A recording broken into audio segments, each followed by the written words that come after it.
It wasn't accident. You're gonna have to clean these blinds after, but I got the most okay. of them. Hey everybody, welcome to my channel. This is Class of K Music. I'm here with my co-workers and most importantly friends, and we're here to do the hot wing challenge while answering the teacher Q&A. We came up with the questions by ourselves because we're not popular yet. So how this is gonna work is we're gonna all start with the wing, and each sauce is gonna gradually get hotter as we go, and we cannot take a drink of water until the end. Or start with this one. This is habanero and hot wing sauce.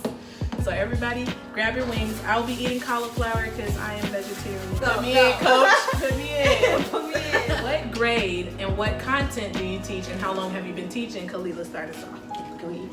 Yeah, we eat while you talk. Oh, okay. What's the question? I'm sorry. I teach honors geometry and ACT math. I teach 10th grade, and this is my 4th year in my current school. Good God. I teach music, 5th grade, and I'm in my 3rd year teaching. It's like you can't pick it up. I teach all electives in 12th and 11th grade.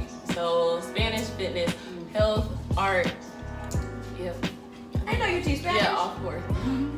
My first year moving up to high school. Yep. Long story. And this is my 3rd year. You can't like pick it up. You gotta like really like. Oh no. You just, Girl, look at okay. my mama taught me right. Thank you. Yes, I teach 6th grade ELA, and this is my 1st year teaching. Cut short by Corona, but we good. It's another story. I ain't solved. But in your defense, you have completed a full year teaching now. Yes, in my defense, yes. So technically a year and a half. There you go. I'm not even playing like.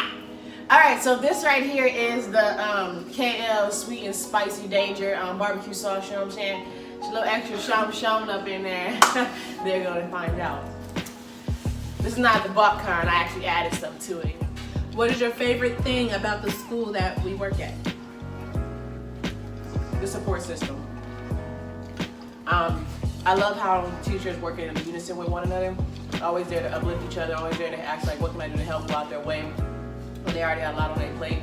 I love our dean system. Our dean system is incredible. I feel like as a teacher around the country, everybody feels like that time when they just like, what am I gonna do? You know, whether you're mentally there or just like emotionally there, it's nice to have another adult come in that's out of the situation to like facilitate it while you can keep class running with the other 30 kids. Obviously the kids, but that's like cliche, so I'm gonna talk about something else. I like that we literally can walk into school for the whole school year and not have to buy anything. Like literally all of our supplies are supplied to us. Our kids don't have to buy school supplies. They provided for the kids. So anything that we buy for our classroom or ourselves is just extra, it's optional. I literally could just walk in with the clothes on my back and have everything I need to teach, down to the laptop.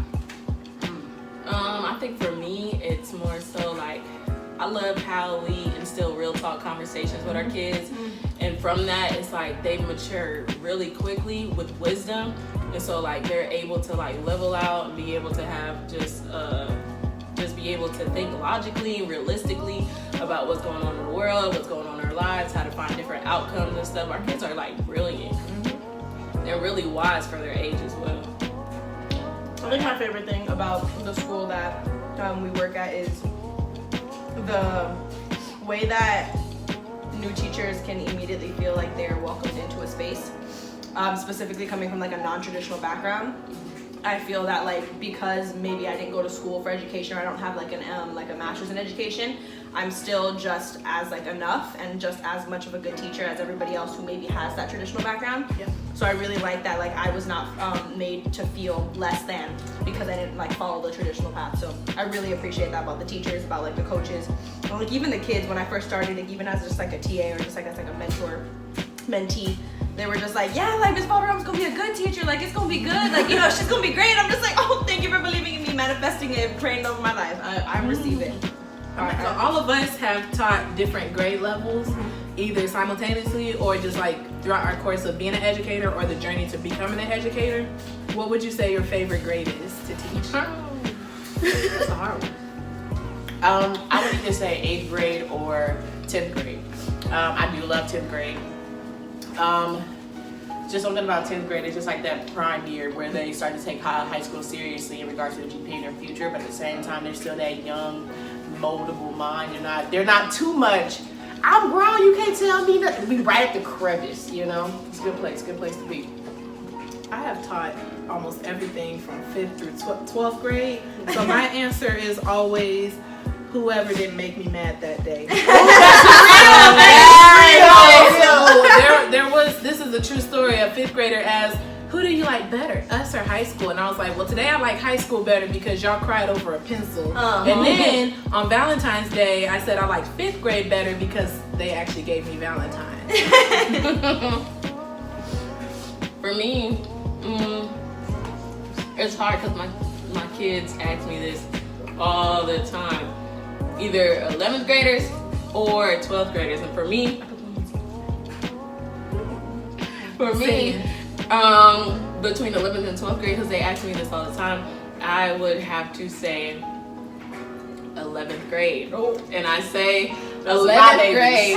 I'm not talking about the specific kids. I'm talking about like as a whole. You know, I can't do specific kids. Stop it. Because it's like when seniors get into seniors, it's like you can't. It's really Senioritis. Yep, senioritis. They grown. The whole mindset. You can't tell me what to do. Like man, that's when all the necks snapping and I'm almost out of here. I can't. Not saying that they're all like that, but that's when it like reels in. That's when you hear the most because they're about to like this. Yep. So 11th grade. Yeah, those are my babies. I personally, I love rising 9th graders. So like just 8th graders, like in their second semester specifically, love them to the core because I feel like it's just the perfect age where they are able to start to get what it really means to like be a teenager and to like be a person like in life and this society, and they start thinking, they start questioning things, and it's just like, you know what, I'm gonna have a dope conversation with you. Excuse my language, I'm gonna do that. But I'm gonna have a dope conversation with you because like because you understand it, you're starting to question things, and like I love my 6th graders to the core. But I really feel like I can relate more with like 8th graders specifically just because like their sass, I'm like, they think they can sass me out. I got years of sass on them, like they have no idea.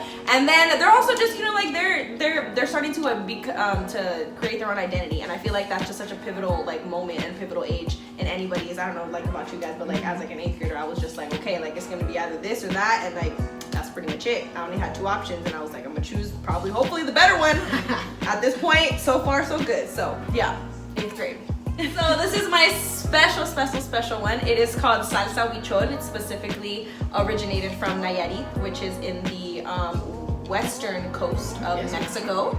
And it's a little bit more vinegary, but it has like that like habanero kind of like aftertaste. And this is, fun fact, I couldn't find it in KC, so my mom shipped it all the way from California, so you know, gang. Yep. Just gonna add a little bit more flavor.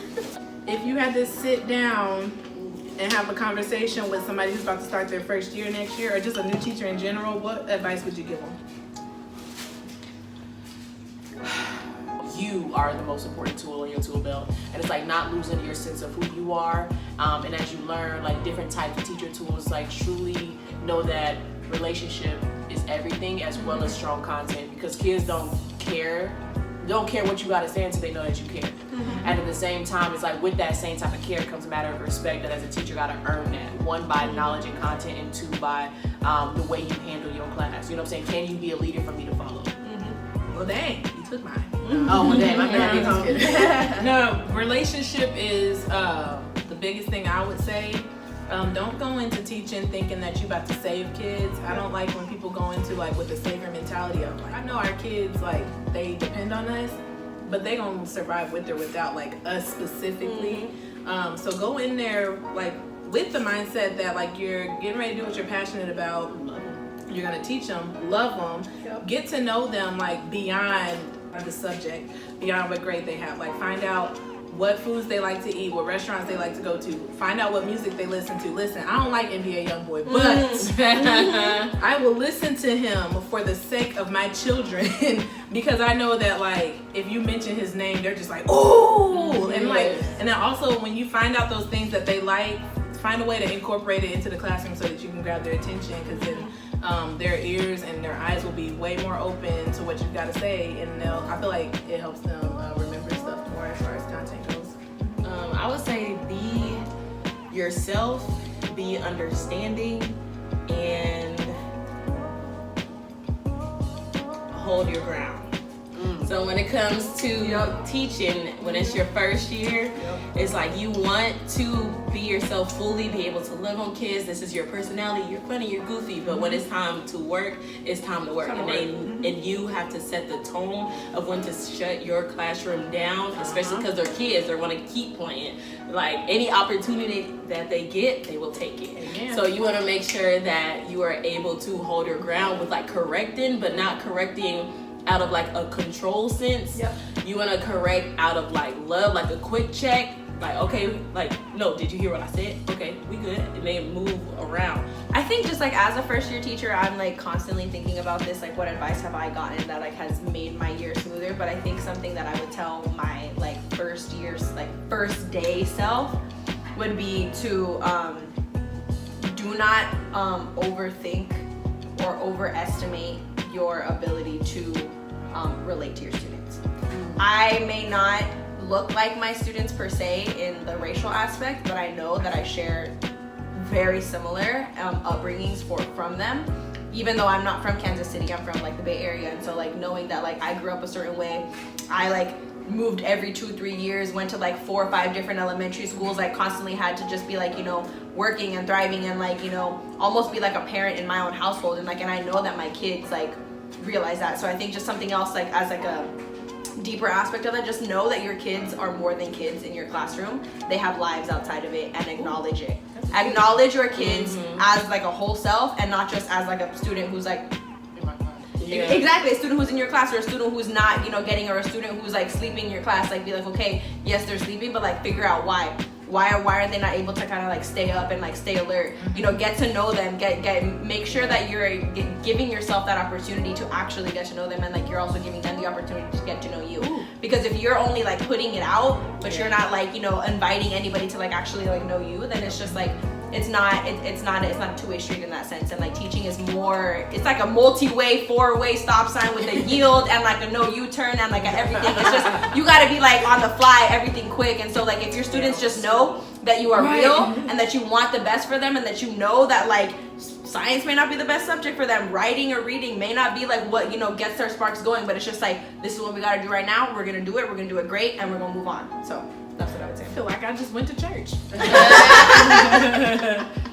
Where's the offer? Okay. Right. Well, this one's called KL's Danger Hot Wing Sauce. You know what I'm saying? Got a little Tabasco, got a little regular hot. Got a little peppers, ground peppers, cayenne, a little soy sauce, a little flavor. You know, so not all spice. It's gonna be great. It's gonna be great. I'm excited. Why you fix your face? We about to get deep. When did you have your first teacher of color? Oh, I feel like I had a teacher that was of color in 3rd grade, but it's so vague, I don't think I remember them. So I think my first teacher was when I first went to public school. I didn't even have her. I just heard about her. I think her name was Miss Butler. She was, it was in 5th grade. She was mean, like mean, like can't build a relationship, brick wall mean. You know what I'm saying? I didn't really like her like that. She was not memorable. She taught me nothing. I don't want to be like her. She's bitter. Well, I got like this job. She taught me nothing. Mine was in 2nd grade, and I just remember being like, oh, black teachers teach. Like I didn't, like that was bizarre to me. I still remember her. I've been trying to find her on Facebook and everything. She was like really motherly, to where like everybody loved her, but she gonna hold you accountable. And I remember that because I was scared of her, because I was like, dang, I got in trouble. She don't call my mama. I did like that she used to give me candy when I was doing the right thing. Rewards are always great. Oh God. Mine was in 8th grade. Her name was Miss Williamson. She was cool. She tried to be bougie, but it was like a lot of times her eyelashes would like fall off her face. so it wasn't like a good image. Like when I picture like, man, when I grow up I'm gonna be a teacher, but it would look different. So it's like the eyelashes there, yeah. But she was a good teacher. She was nice. No, but really though, self-presentation is important because you have to be a role model that a child has never seen before. Exactly. Like you showing them what the possibility they can be, that they can be successful, that they can be smart, and they can be beautiful all at the same time. I remember I had some students, they were like, they was asking me like, you've been dressing up this week, like you've been looking real nice, like you got new clothes or whatever. I let them. I said, no, this is for me. You never know what little kid is like. Little girls watching me, like I want to be like her when I grow up, so I want to let her know. Mom, could be all that and then some and still be bad. So it's like, oh God. My mom always noticing like the teachers here don't dress up like they do in Mexico. Like in Mexico, like they just like they're going in for like an executive job. Like they're all like like polished, like ironed, like nothing is out of place. Like it's a serious job. Like we're getting it done and like you're looking good while doing it. And so for some reason that always just like stood up in my mind. And like whenever I'm up in the classroom or whenever I'm doing an interview or whatever such of anything, I'm always presenting myself with the best that I have. Not necessarily like with the job that I want, but like dressing for the job that the job that I have or just like the job that I want. And so when I'm ever in my classroom, it's just kind of like, okay, like again, we don't have as many Latina students or Latino students like at our school, but the ones that we do, like I tend to have them in my classroom, one, because I can speak Spanish and I can be able to communicate with their parents, but it's like I know that they're looking at me because I'm honestly, to all my students, maybe one of the first Latinas that like they actually have like met in person or like have ever seen or have like had a relationship with or like have encountered. And so I take pride in that, but I also take responsibility in that because I know that like my image and whatever I do, my actions may be how they categorize like our entire like, you know, group and stuff like that. Because one, like there's 10% of like Latinos in Kansas City. The rest of it makes up of like black and white. And so like, you know, we are the minority here, which is different kind of mindset for me because back home, that's not the case. Like, you know, we're like everywhere. We're all up in, you know, coming out of everywhere. And it's just like, it's really cool. But I think my first black teacher is like different because the first time I ever went to school, I was on a military base. And so on a military base is very different than public school. And so like my first black teacher was in kindergarten, but then when I like moved back to the US and like actually went into the public school system, it wasn't until I was in college that I had my first like actual black teacher. And it was my second semester of my sophomore year. And she was actually one of the classes that I took for education. It was like my diversity in the classroom class. And she was this beautiful, beautiful, beautiful woman. She was a USC grad, had her doctorate, and she was like 26. Yes, ma'am. And a professor, and I'm just like, excuse me. And besides that, her being accomplished and everything, and she was absolutely gorgeous. And like, she ran her classroom like I have never seen anybody run it before. Like none of my middle school, high school, none of my professors in college. Like she just was like there, and she made you invested. And it literally was just like she had a routine every single time, and she was clear, concise. And I was like, I want to be like you. Like that's the type of teacher I want to be. Like I don't care if I'm not in the college setting, like whatever setting it is. Like she was just so motivating and so encouraging. And like at the end of my sophomore year, I was like, I've never done this before, but can you like be my mentor? Like I don't know how this kind of goes. And she like mentored me through the rest of my college career and like wrote some of my college like my like recommendations, and I still keep in touch with her. But yeah, she's amazing. So like I think she's honestly been my only black teacher, like, and that was in college. And so I love her. She's amazing. So shout out to her. Okay, what's the next one? This is yours. Oh, this is mine. Okay, so this is my mom's secret sauce. That's all I'm gonna say.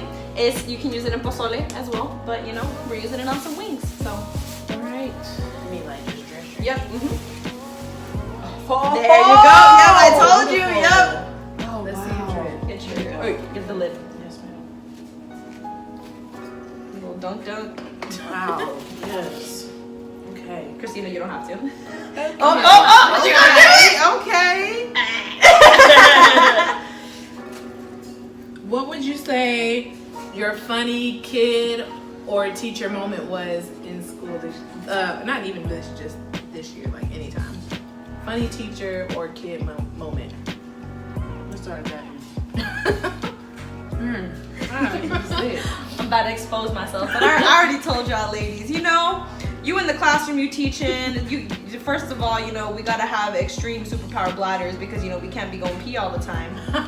But then also, you know, sometimes, you know, when you're trying to meal prep and you know you're trying to go healthy, you know, then Brussels sprouts, you know, sometimes make you feel a certain type of way. And so in your classroom, you know, when you're teaching, you're just like, It's gonna happen, and it's gonna happen. So I'm gonna let it happen. So in front of my classroom, I'm teaching. So I ain't gonna say what class because my kids gonna expose me, but it's okay. Yeah, I was teaching, and I let one go, and I immediately went into like a little round so I could check my kids. At our school we call it AGMO, aggressive monitoring. It ain't that aggressive. You just gotta go like all around the classroom, making sure who got what. And I was like moving like, all right, I'm going around to check questions, like the answer for question number 1. At the same time I'm looking over, seeing when that stench gonna get to that poor kid's nose. And then as soon as it happens, he's like, ah! And I'm just like, all right, it's okay, it's normal, let's keep going. But obviously I never exposed myself, so I just I made everybody else think that it was him. So I'm sorry, sweetie. Thank you for taking one for the team. If you haven't farted in your class and blamed it on kids, are you really a teacher? Christina, how are you? That one right. That one at the end, right? I remember it just like that. Woo! Y'all okay? That's dip got me. Okay. Do you want me to skip Yep. you? Besides falling in class and dropping a can of pop in someone else's class and it splattering all over during the lesson, I have a student that is very much into church. And my favorite moment was I used to play music during their tests my first year. And it would be like the violin versions of popular songs. And Man in the Mirror came on. I just looked over and I see my one of my students just directing the choir when it gets to the part where they break it down. So that was just like my funny part because I was trying not to laugh while the kids were taking the test. But of course I did laugh and then I distracted everybody. That's right. I think one of the funniest moments, if you know me, you know that probably y'all have seen through this video. I'm very dramatic. My friends like to call me dramatic. I'm not that dramatic. I'm just very animated.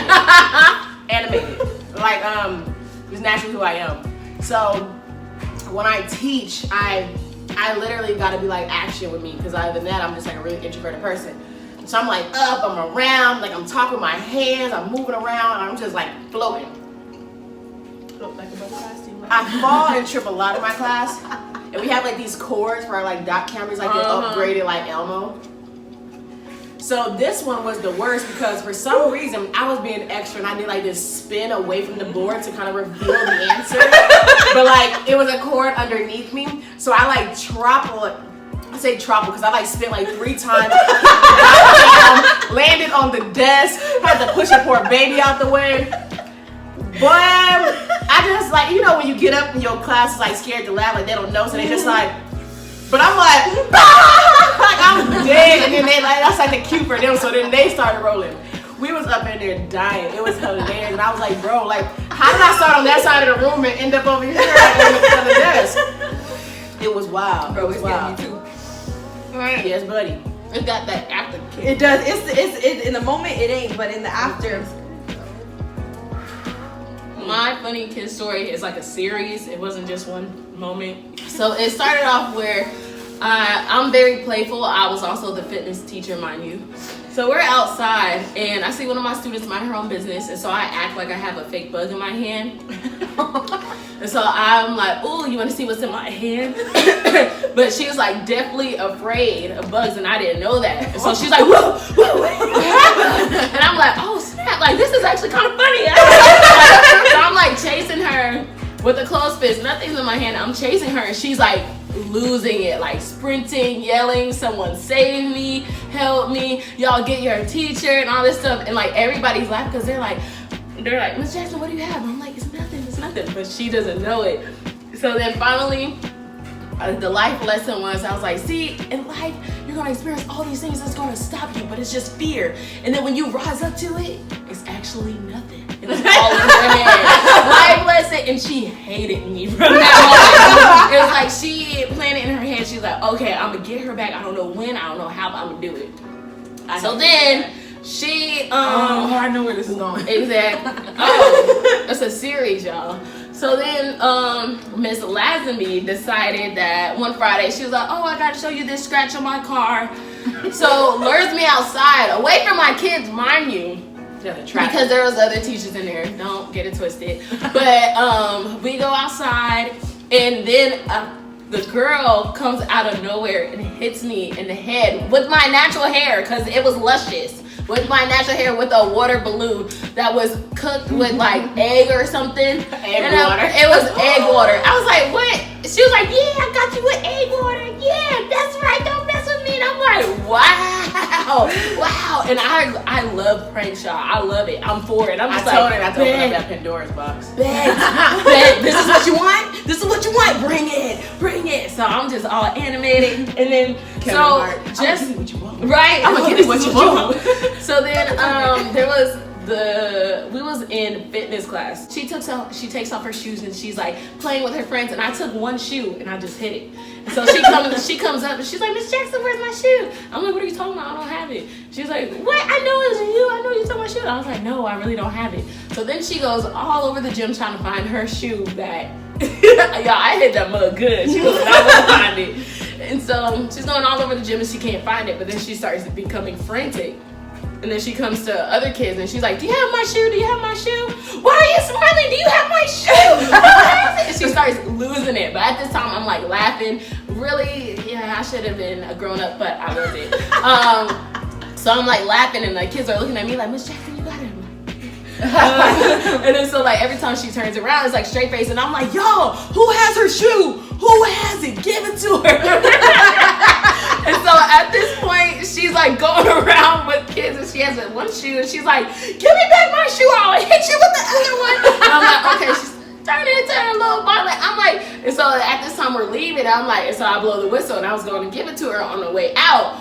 But everybody's leaving, and then she starts to just break down and flip out, and she starts to destroy the gym. And she takes like the volleyball cart and just throws all the volleyballs everywhere. She's kicking trash cans. She's throwing it against the bleachers. I was like, yo, go give her a shoe. Go give her a shoe.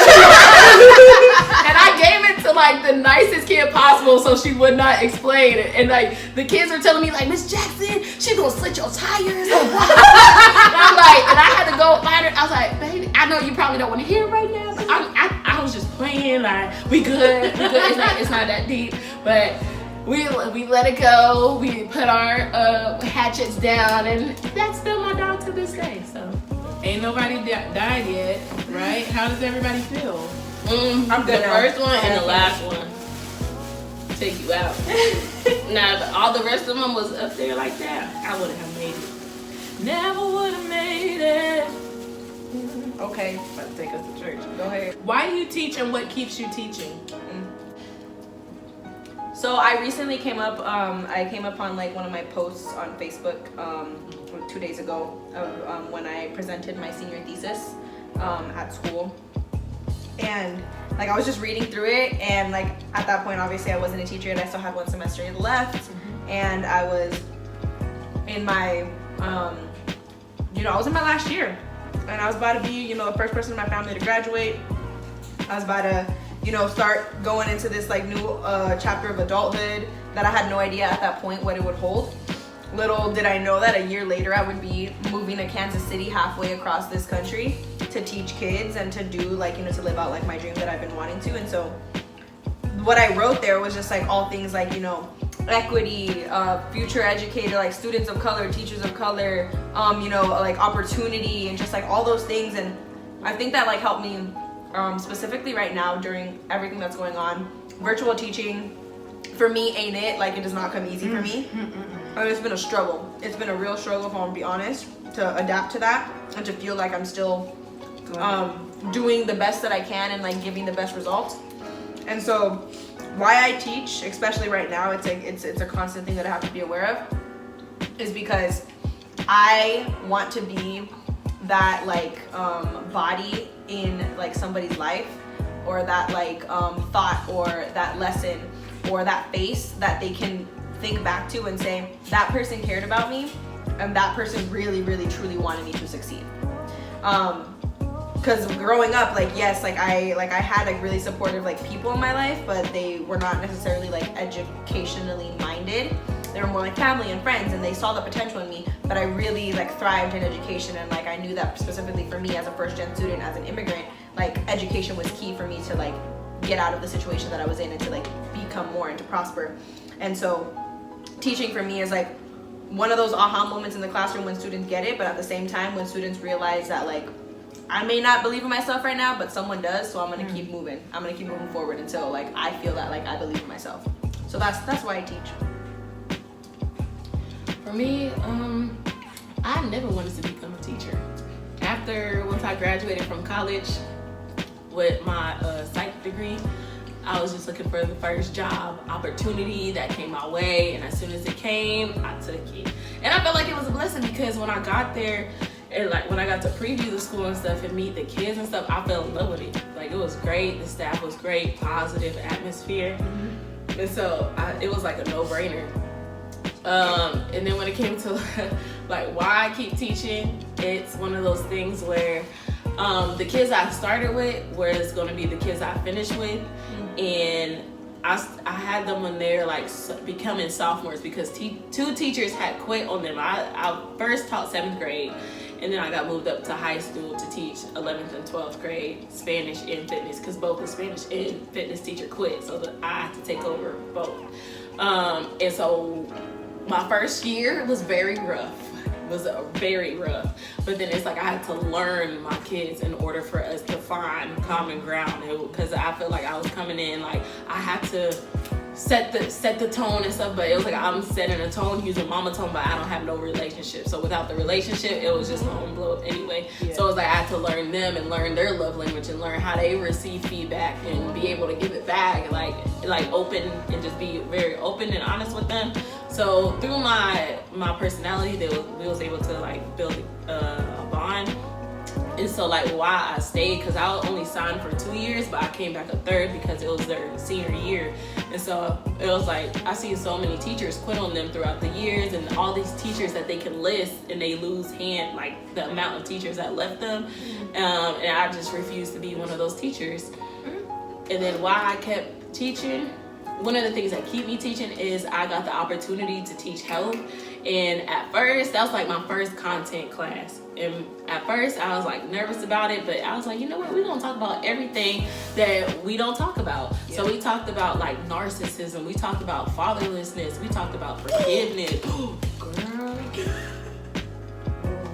I was about to fall. Sorry. I was going to let you fall just not the same one again. We ain't going to have that episode again.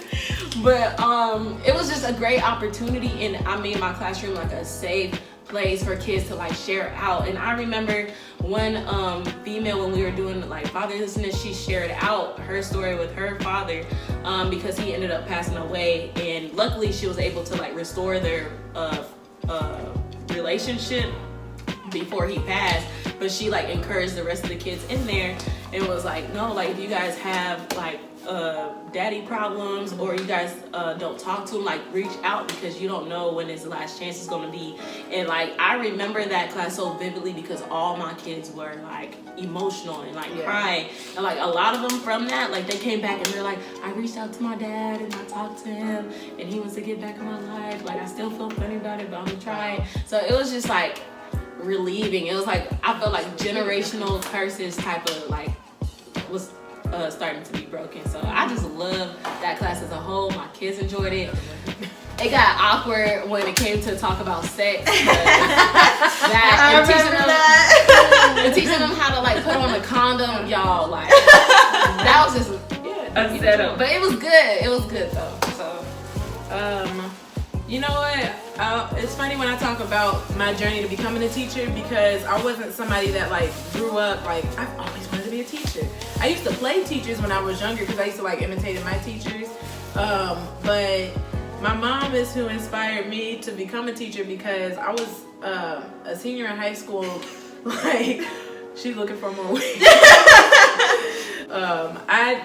I was trying to figure out what to major in, because it's like obviously I can sing, but it's like, but what kind of job can you get with singing? Like when you're trying to build your music career, you know, you kind of got to go through the hungry artist stage, starving artist or whatever. My mom was like, why don't you teach? I was like, I don't know how to teach. And she was like, you literally teach the kids praise team songs every single week to lead praise and worship. But I had been doing that since I was 13. And I had also led workshops like for theater, for kids in the community, and I took a cadet teaching class, and so I was like, dang, duh. And so I knew that I wanted to teach, but my biggest reason for wanting to do so was because I love to perform.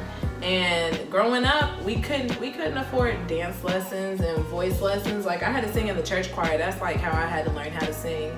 And I wanted to bring my passion to like other students. I've worked with students of different like demographics, like at different schools based off of like where I've volunteered and done internships. But I've always felt connected, obviously, to the kids that look the most like me or grew up like in similar situations. And then when you look at it, there's like schools that don't even have fine arts departments. And it's like some of them, like, they do want those creative outlets, and they don't have that. So for me to be able to like bring that to them and be like, here's what you can do outside of school so you can get that experience. Like, you should sign up for this. I'll help you learn this song. I'll coach you and all that. Like, I get, like, that brings me like satisfaction, knowing that they're passionate about the same thing that I am, and that I can like help them develop, because I had to, a lot of it I had to learn either on my own, or I had to like kind of inch my way into certain spaces and be like, can I learn from you? So that's my why. I guess what keeps me, obviously the kids, because teaching is hard, but when you retweet, listen, retweet. I ain't been on Twitter in a minute, but retweet. But it's like, it's those relationships with the kids. It's those little notes that they give you. It's those moments in class where you have to go off book for a second and just laugh at like something silly. And just like the stuff that comes out of their mouth, you don't know what they're about to say. You don't know what they're about to say. And they're just so sweet, and I love them. So The initial reason why I started teaching was because of God. Growing up, I didn't really like children. Like, they didn't like me, I didn't like them. I wasn't the give you candy to make you listen to me type. I was always a tough love kind of person, so kids they weren't drawn to my toughness. So we were just at a, you ain't gotta like me.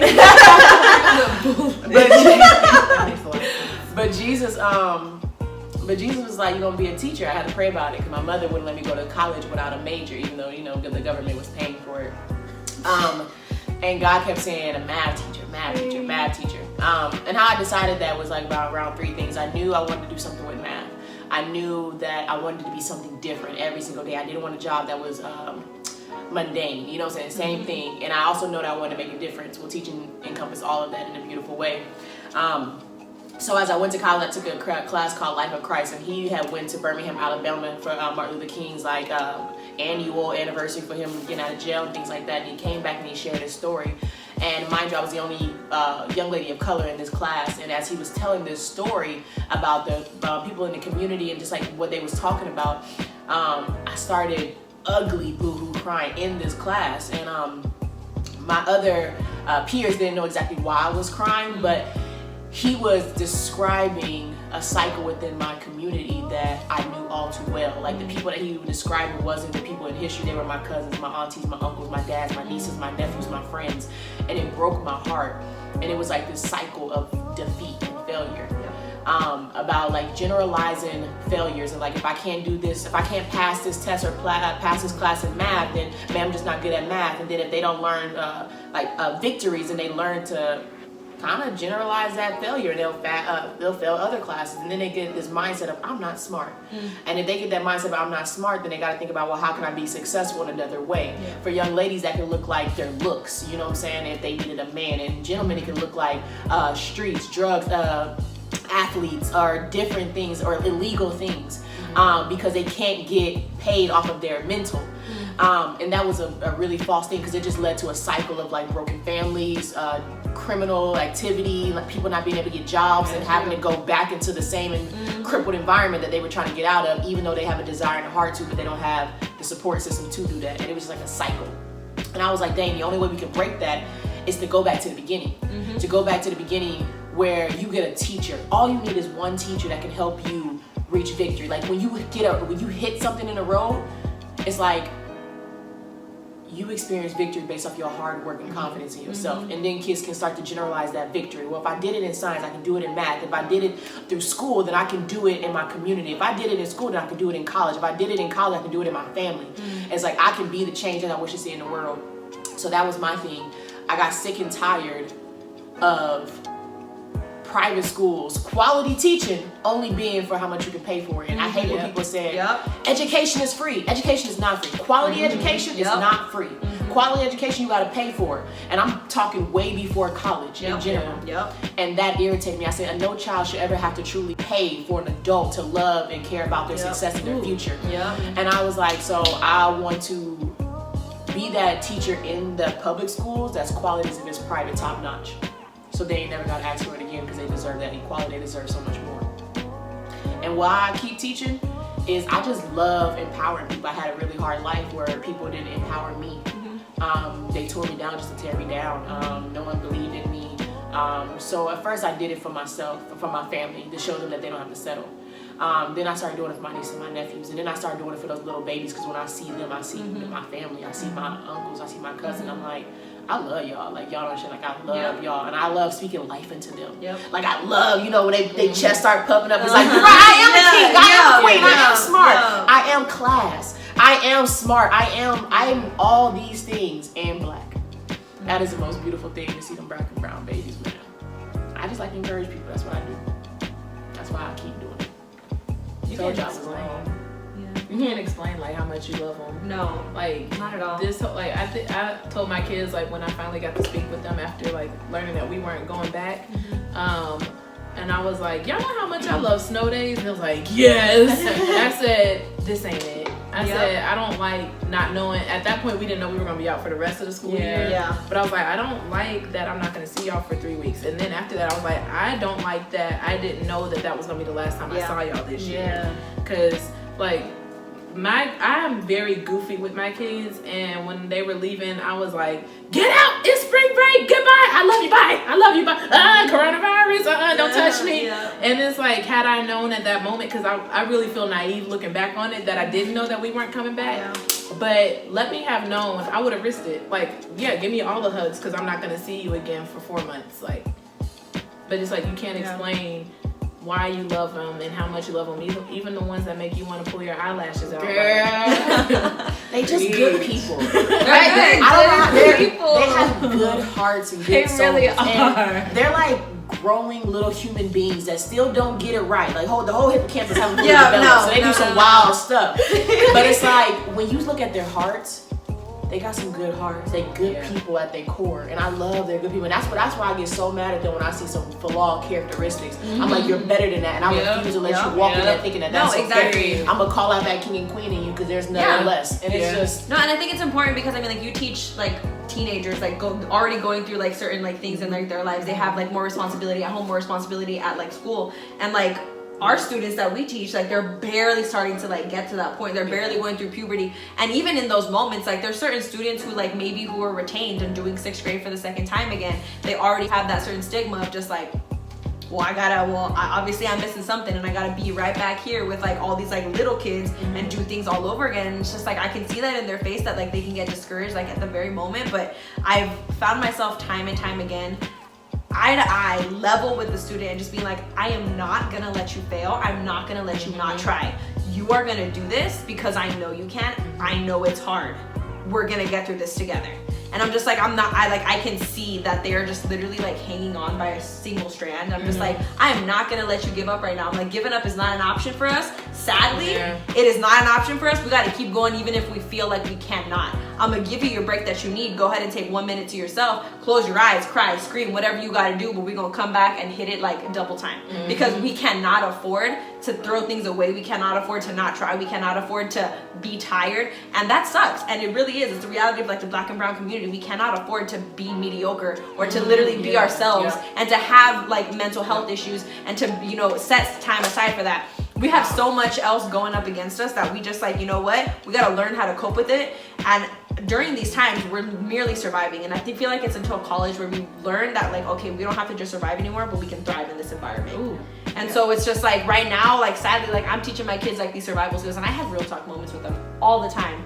And I know that at this point, like, you know, it may seem like a broken record to them because, you know, right now, all they care about is just, you know, getting some hot chips and like, and that's it, and going home. And, you know, and it's just like, cause they don't gotta worry about a job right now. The only thing they have to do is, you know, like their life work. And, you know, yes, they have to, you know, like go home and take care of their siblings. Maybe they're jumping around between homes and jumping around between families, but like worrying about themselves at this point. They only got to take care of themselves, and that is a beautiful thing. But once that like chapter goes into like, okay, now I have to take care of everybody else in my family. I got to take care of like my mom. I got to take care of like X, Y, and Z. That is when like it's like pivotal for them to realize like, yes, stuff is not going great in my life right now, but I still got something to look forward to, even if I can't see it physically like in front of me right now. So I think that's why I like about our school so much, is that they teach them at a young age there is no excuse. Like you'll not like make up in your head, or no one will speak that over you to make an excuse of why you can't achieve greatness. Like no, you are greatness and you will get there. We will help you along the way. Like it's just dope. With a Gerald, like and subscribe. Like and subscribe. Especially if you're a teacher. Add it in the butt in the right, corner. point. It's right. Yeah. Still hungry.